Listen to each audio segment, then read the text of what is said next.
It should not be a surprise to hear that employees want opportunities to grow. According to ERI's 2025 Compensation Practices and Employee Lifecycle Management Report, two of the top three reasons identified for voluntary turnover are related to employee development.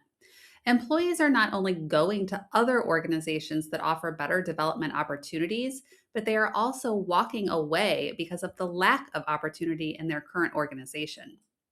Learning and development can take many different forms. My guest today is Dr. Mickey Fitch-Collins. Mickey is not your average leadership skills facilitator. She brings stories of the good, the bad, and the ugly while helping transform skills into actionable strategies. All right, Mickey, thank you so much for joining me today. I appreciate the opportunity to be here, Becky. Thank you. So I know one of the things that you have talked about is just even your story from the past. And when you talk about fishing, 9/11, and burnout, those words all resonate with me because I have my own version of events around all of them. But I would love for you to talk a little bit about your background and how some of those things shaped you. Yeah, for sure. It is kind of a strange combination of different things and different life activities that people can talk about. But in short, my story started about 30 years ago when I was a teenager. I was actually the youngest professional bass fisherman in the entire United States, which is pretty crazy, especially for a girl from the south side of Chicago.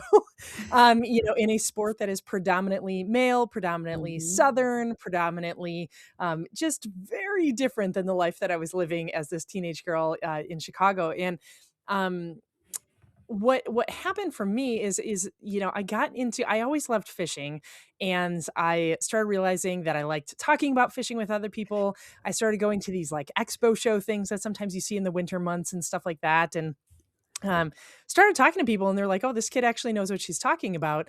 Let's see if she actually wants to, start guiding people on fishing trips, talking about fishing." And long story short, with all this stuff, is I caught the attention of not only a lot of news media, but a bunch of professional staff companies, and I started doing this professionally. So I traveled all over the place. I had a very different set of high school years than most people had because what I was doing on the weekend was TV shows and writing magazine articles. This was before the world of home internet really and Yeah. podcasting, but I was doing radio This shows, is TV like shows, all this real TV and real shows. big time. Yeah. Yeah. Yeah. Really. And TV studios and like, big, Yeah. huge cameras on people's shoulders in other Yeah. boats and stuff like that. And that's what I did is I traveled and, I was too young to do the competitions because I was under 18. But what that got me into was realizing I loved being able to teach and help other people learn. Mhm. And I was doing it about something that I was passionate about, which was fishing. But then I had to make a decision, continue to go fishing and doing all of this fishing sort of stuff or go to college, right? Yeah. And, in high school, my high school was really lenient about like, yeah, sure, travel, go do your thing, make sure you mention our high school every once in a while. But, the university wanted Yeah. me to be there. Those Yeah. professors wanted me to be there. And so what I did was I let go of the fishing stuff and I translated that into student leadership.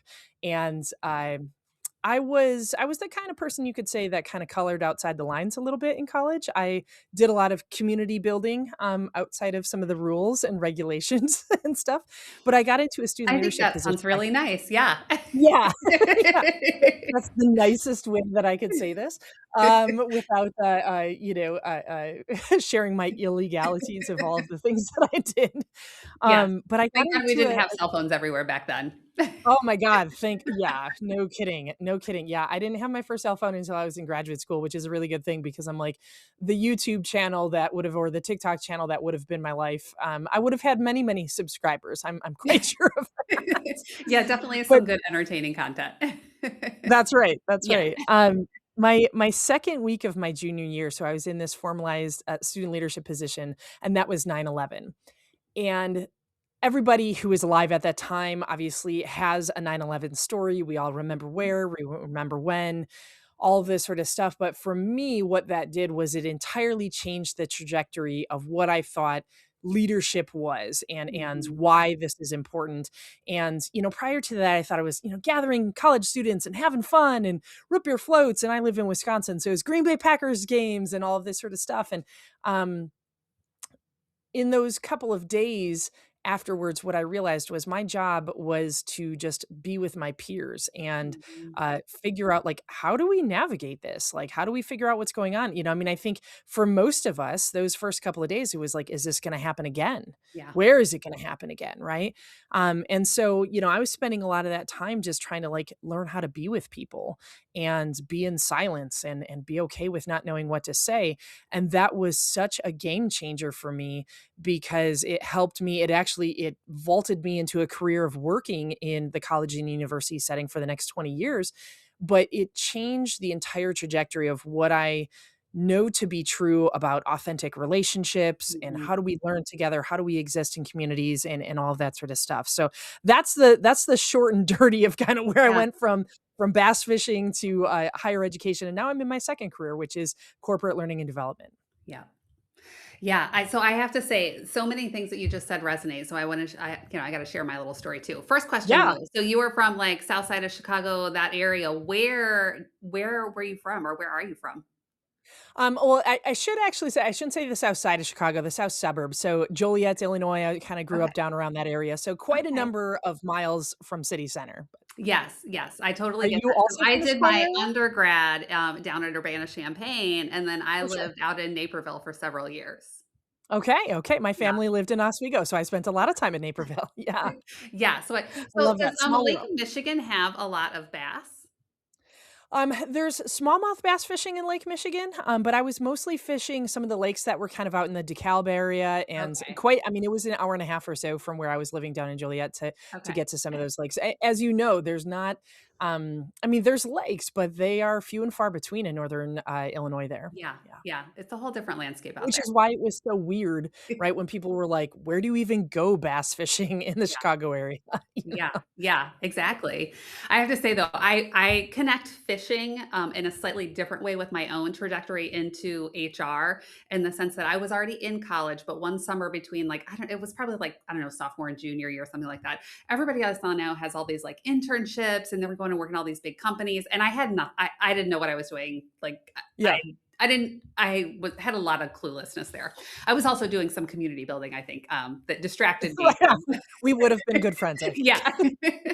But I worked at a marina on a lake, actually out in North Carolina, and so they had, breakfast, and so the little kitchen area mainly we sold, like, beer, cigarettes, and iced tea, like, that was, like, the bulk of the business. The But essentials, they did all this you need. breakfast, and so we had to get there at, like, 4:30 in the morning because like, all the people who are fishing are in there early, come in for breakfast before they go out, and one morning, it's busy, and this whole tray of food gets dumped over, and the guy who ran the place just started yelling at all of us, and I just said, "Stop yelling at us. It was an accident and we are all working hard." And I walked away and I thought, well, I'm going to get fired because here I am. I don't know. I'm 19 years old. I don't know anything. And like, I just told this guy, stop yelling at us. And I go outside and all these people are like, yeah, way to stand up and, speak up for all the people. And so I feel like that was like my intro into HR in the sense of like, nope, this is not how you treat people. And Right? I'm going to speak up for the rest of us in the sense that it's not just me, it's everybody else in here. So I feel like Yeah. that's my fishing connection is to, I love that. yeah, like I love then that. that like took me into the world of HR. And then of course 9/11, we all have our stories too. But I do think it's so interesting that in your context of talking about that, how it really was to just be together and be not okay, but just accept the uncertainty and that we don't know what to say. We don't know how to act. And I feel like that really did change for me what I view as what I wanted to be as an adult because like that was kind of like first career, like out of undergrad, but I'm an adult, like Right. but Question I'm mark? not. Yeah. Yeah.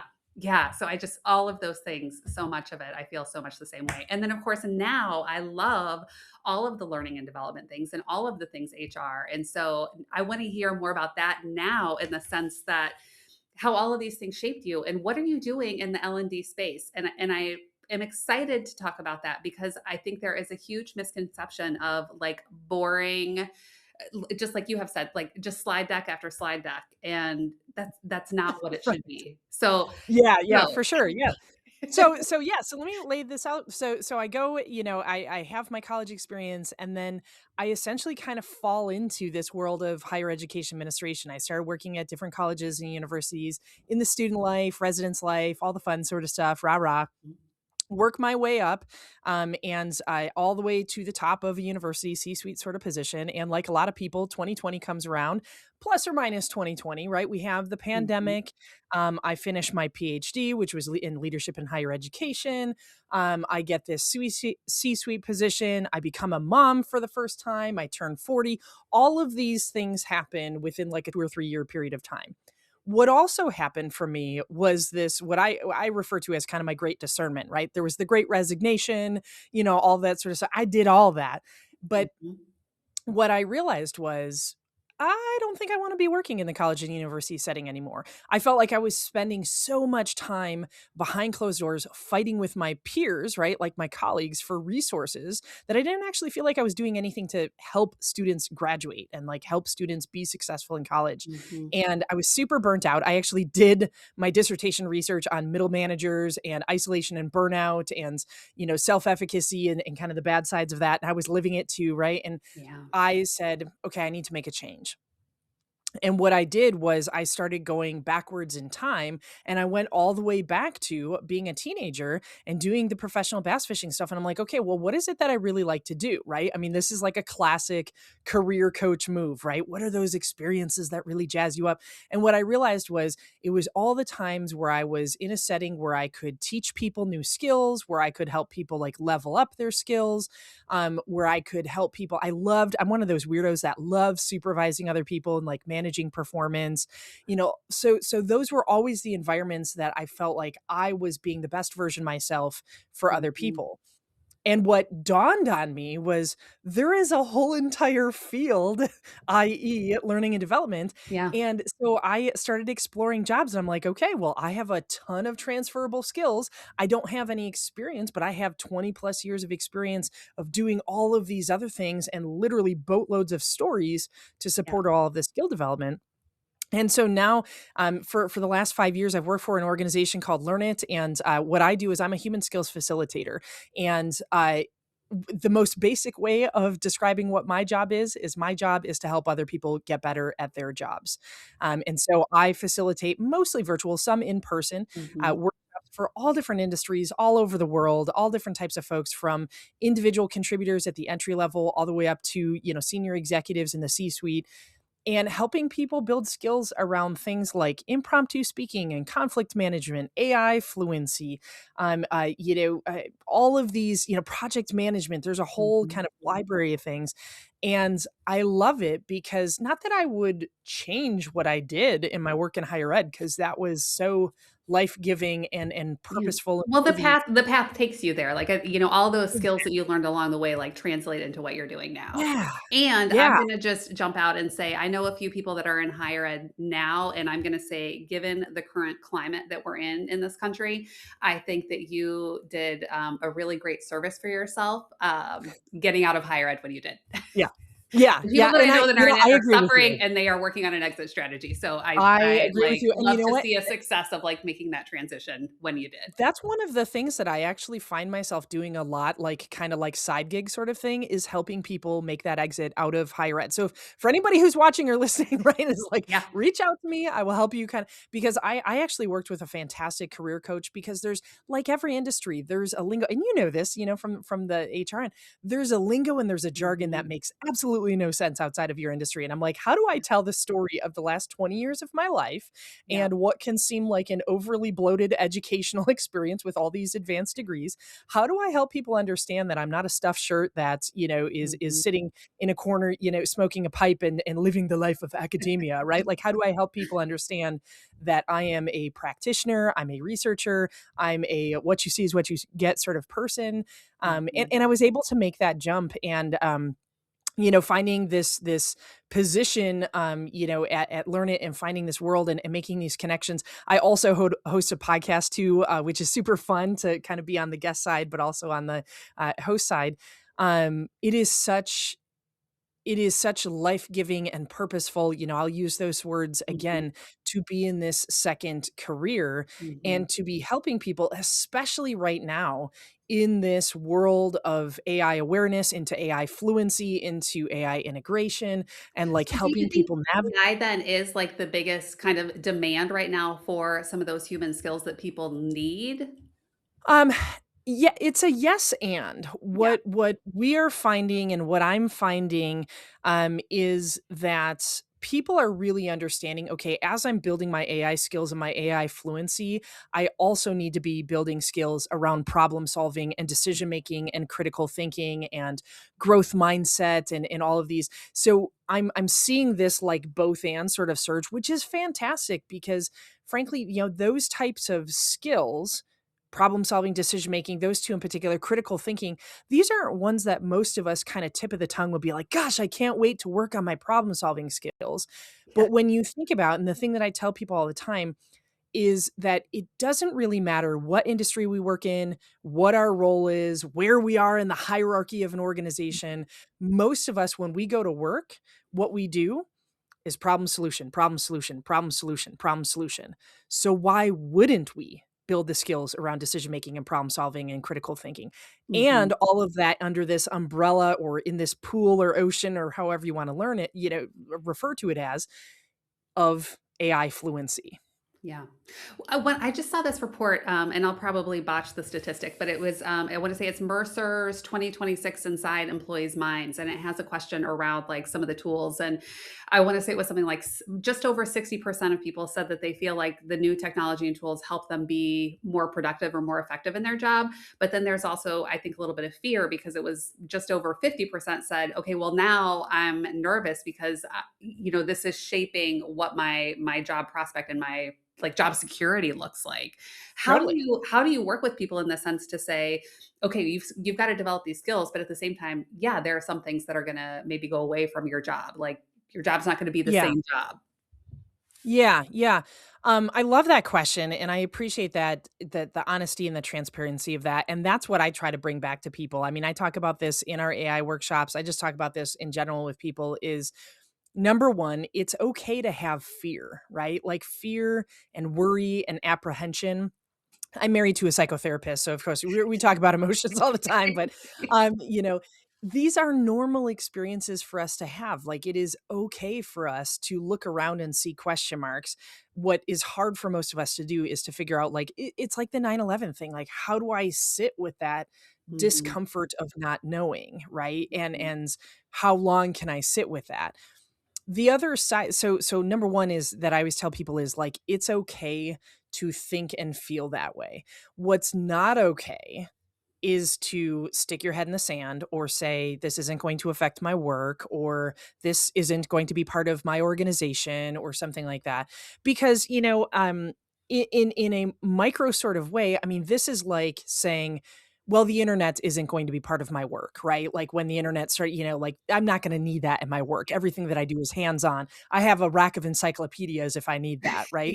Yeah, I mean, we say that it's right. I'm not ridiculous, going to have you an know? Inspector Gadget watch like that I can look at Yeah. messages and answer Yeah, phone calls. people Yeah. aren't going to have phones in their pockets, like, Right. and I mean, these things now, we can laugh about it because it is laughable, but we can also recognize, and I would imagine you and other folks that are, listening and watching is there are things that we do in our jobs now that weren't even conceivable of doing 10 years ago or 15 years ago or 20 years ago. That like job titles, job functions, what we do, why we do that stuff, right? Like there's so to zoom out a little bit and recognize this is part of the iteration and change. Now, this is way bigger than internet or smartphones. That is absolutely true.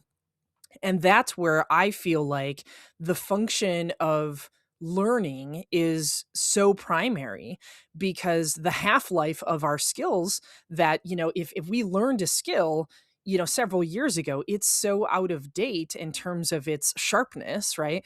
And Mhm. so I think all of us, the best thing for us to do is to kind of put our learner cap on and try to be an experimenter and to build these fluency, build skills, build fluency. And the easiest way, I mean, I know I'm throwing out a lot of kind of colloquial phrases here. The easiest and best way to do it though is like to jump into the deep end of the pool, right? And I mean, do so with your water wings, right? Like don't be crazy about it, but you have to start looking for avenues and spaces and places in your life where what does this AI thing mean for me as an individual? And then what does this mean for me as a person who works in fill in the blank industry? What does this mean for us in our business or organization that we're a part of? and look at it and start looking for these areas of application. Because the other side of what you shared too, Becky, is the idea that people are fearful. The other side of that is lots of companies and organizations over the last couple of years have been pouring tremendous amounts of resources into Copilot licenses and Yeah. ChatGPT, all this sort of stuff. Yeah. And now what we're starting to see is failure after failure after failure, because what the metric was, number one, was almost completely unidentified in most of those organizations, other than buy 50 licenses and give it to 50 people. Yeah. But What people are measurable looking. outcome are you looking for? Yeah. Bingo. Nobody had an answer to what is the definition of success, right? And so that's the thing that I tell people all the time is like, you have to identify rather than going tool first, right? And we talk about this in our workshops. I learn it too. Rather than being like tool first, you have to figure out problem first. Like, what is the Yeah. problem that I'm actually trying to solve for? Yeah. Like it doesn't, I mean, and again, think about things in our personal life, think about things in our communities and our neighborhoods. Like, we don't just do stuff just to do stuff. We do stuff because we're trying to solve for a problem. We're trying to make something easier. Yeah, it's a description that I heard years ago. I worked for an engineering company and I was talking to one of the it was a new kind of entry level engineer and I asked how this project was going and he was like, "Well, we have built a really great toaster, but what they wanted was a washing machine." Mm, So it's that same of yeah, what are we solving for? And I think you always have to come back to that and like what is yeah. that problem? I think that makes so much sense. I want to touch back to something else you said. So one is that you said you like people managing. And it's so funny because whenever I talk to HR leaders and I say, like, when I say performance management, what do you think of? Everybody says the annual performance review. Yuck. And so we just kind of start the conversation of like, no, we're talking about so much more. But then you also said something about middle managers and your own experience of like that's like kind of a not always great thing. And there's a lot of really miserable people. And to me, I think there's probably a connection somewhere between those things that it is part of the like, do you have the skills to manage people or, but I'll ask you, like, what is it that makes those middle managers like so miserable? Yeah, yeah. Well, and thank you for asking that. And I'm one of the rare people that did research for a dissertation that still is able to talk about it and do something about it in a very concrete sort of way. I mean, I think most people, it's a book on their shelf, right? They're like, I've done that. I'm over Right. with it. Um, what makes things, and especially these days, in 2026, what makes it so hard, there's a number of different things that make things so hard for middle managers. The biggest thing is the push pull between those above and those below, right? Middle managers are expected to be Gumby, right? And they're just not that flexible. You just can't pull in all of those directions all the time, because what is expected by the people above them is oftentimes in direct opposition to what the people expect or want Mhm. advocated for below them. So there's this real kind of constant like push pull sort of thing that's going on there. The other thing that happens for a lot of middle managers, and I saw this in my research, I see this every single day in the organizations that I meet with, is that people are promoted into becoming a middle manager after being an individual contributor. So they have the challenges, and I'm sure this is not news to you, right? They have the challenges of going from peer to manager, Mhm. but now all of a sudden they go from having a group of fellow employees to being Mhm. a middle manager of one. They might have a peer who is a similar title in another department, Yeah. but they don't have like a buddy anymore. They don't have Yeah. somebody to be like, "Hey, are you Those experienced this? What are relationships you gonna change do?" so much. Yeah, and what I found in my research is that isolation is a huge, huge contributor towards that burnout, right? So we have this push-pull sort of thing, we have an isolation piece, and then we also have the what I specifically looked at in my research, and again, I see this all the time in organizations, is there's just this assumption that if you are a middle manager, you must have your stuff together enough that you just don't really need supervision, right? Like, I'm just gonna, people love that phrase, like, hire good people and get out of the way. Mhm. There is a problem with that phrase, though, which is most people don't want you out of the way. They don't want to be micromanaged, but Yeah. they don't want you to be absent. And a lot of those senior managers or director sort of folks completely abdicate duties of providing supervision and professional development to those middle managers, because, well, you must just have it figured out because you are a manager yourself. So Mhm. again, further exacerbates this isolation, this loneliness experience. And for what I specifically looked at was like, how do people what is it that we can do to equip our self-efficacy, right? So this idea of like, how successful can I actually be? Can I get the Mhm. job done? And what I found, I was looking at the quality of supervision that was being done unto those middle managers Mhm. and the level of professional development or the quality of professional development that was being given to those folks. And what I found was it was a 0 out of 0 in both categories, right? Just this idea that like, well, you'll just figure it out because you've Yeah. clearly been successful enough. And so there's that. And then one final piece to this, which is in a lot of organizations, especially over the last 12, 18, 24 months, as there's reorganizations happening and layoffs and all this sort of stuff, for some reason, a lot of organizations are saying, oh, trim the fat, middle managers. Let's get rid of Mhm. all those middle managers because, man, what a resource pull they are. And there's so many of them, and we just don't need that. And so all of these folks, we see this in a lot of organizations, lots of middle managers removed out of their roles. And so you Mhm. have director level folks that are supervising folks that are entry level, early career people. Mhm. And that quality experience is super low as well, right? That does nothing to actually drive organizational success. Yeah. Yeah. So what would your like one piece of advice be to either the middle managers or those entry like level career employees? What is in like the next 24 hours, what can they do to try to prevent things from getting worse and start to make them better? Yeah, I love that question. I'm all about the equipping. Like, let's not wait until, next week or next month to figure this out. The number one thing that I tell people to do is a professional development plan. Whatever that looks like, I have a great template. If folks want to reach out to me, I will send you this fantastic template that I have had a rendition of this for almost the last 25 years that I work on. Your professional development plan belongs to you. You get Mhm. to fill it. It doesn't belong to your company or organization. And it's everything when you think about skills, when you think about competencies, curiosities that you have, that's the thing that I tell people to do is develop a plan for yourself. So that Yeah. number one, what you're doing is you're increasing your learning and your skill building, but you're also not relying on other people to do Mhm. it for you, right? Yeah. Yes, do we need to improve the quality of supervision? Yes, do we need to improve the volume and depth and capacity building of learning and development that happens in organizations? 100%. Is self-efficacy something that you can control as an individual? Absolutely, and you do that through building a professional development plan. I love that. I love that. I think what you said there too, that it is your plan and it is Yeah. like you are in the driver's seat. It's not about the organization. I think that's so important. So for anybody who does want to reach out and get that plan or just get more information because you have like a wealth of knowledge for sure, how can they find you?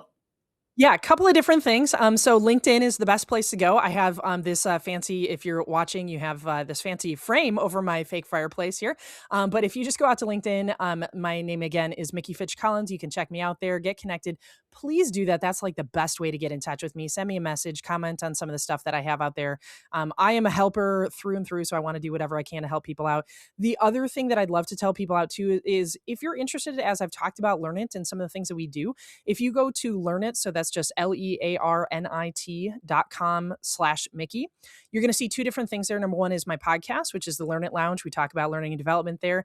The other thing that you're going to see on there is a 45-day free trial, unlimited number of workshops for you, and up to 20 of your teammates can take that. That's a great opportunity. We're super transparent. We want to give people a chance to kind of see what our workshops and our experiences and us as facilitators. So you can check that out for you and up to 20 of your teammates. Awesome. It sounds like that's a great place to start on that personal development plan. You've got a free resource, Yeah. so why wouldn't you take advantage of it? Mickey, thank you so much for chatting with me. It's been such a lovely conversation and happy fishing. Awesome. Thanks so much. Take care. I was watching a video that had an L&D professional doing an activity with participants, and I loved it. I thought, I am totally using that. Then I looked at the comments and I had an, oh my God, Becky, look at that comment, ugh, moment. In the comment, someone said, PSA for leaders, forced fun is never fun. Someone else said, professional development for teachers is offensive because it's paid for by taxpayer money. There were also plenty of like, wow, my mind is blown kind of comments. But here's the thing, we've already established that employees want development. When it's authentic and can be applied to the real world, it can improve not just our workplaces, but also our lives. Thanks for tuning in to the Guerrilla HR Podcast. Hope to see you again soon. That's it for this episode of the Guerrilla HR Podcast. We hope you found some unconventional wisdom and actionable advice to help you in your own HR journey. Remember, we're all working together to build better workplaces. Want to join in the conversation? Send us your questions, stories, and maybe even your own guerrilla tactics to podcast@guerrilla-hr.com. And if you enjoyed the show, please like, subscribe, and share with your network. Until next time.